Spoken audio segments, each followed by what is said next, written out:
আপনার যে কথাগুলো ঢাকায় বলেছিলেন, নানান প্রোগ্রাম যে কথাগুলো বলছেন, আপনাদের কথা আর কাজের সাথে আপনারা একবার বিচার করুন। আপনারা কি কি বলছেন আর সনাতনীদের প্রতি কি আচরণ আপনারা করছেন। লেবুকে বেশি ছিপবেন না, লেবু বেশি ছিপলে কি হয়, পাওয়া যায় না। তখন দেখবেন কারোর জন্য মঙ্গল বই আসবে না।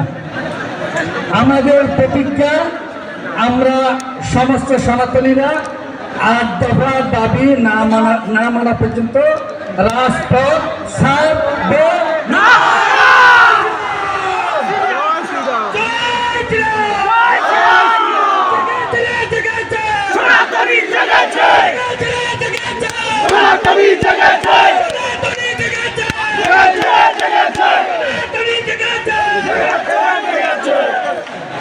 আমি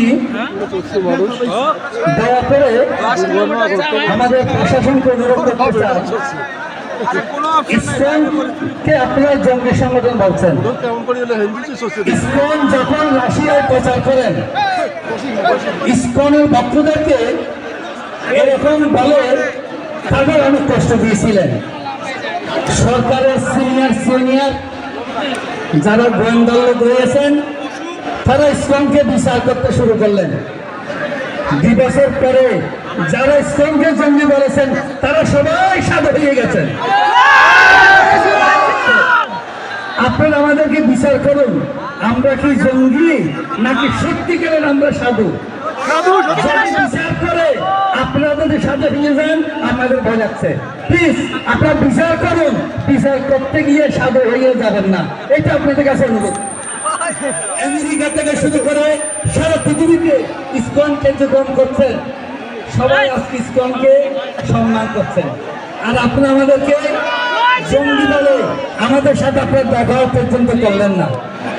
এই হচ্ছে আপনাদের কথা আর কাজের পরিণাম। আমরা বেশি কিছু বলবো না, আমাদের মুখপাত্র শ্রীকৃষ্ণ বড় বলবেন।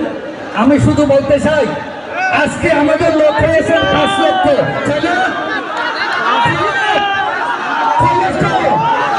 আপনি আমাকে এখানে বসে দিয়েছেন 50,000, কিন্তু রাস্তাঘাটে সব লোক হিসাব করলে আমরা কত যাবেন? 5 লক্ষ দিয়ে আমরা বাড়ি ফিরে যাবো। এই বলে আমার সংক্ষিপ্ত আলোচনা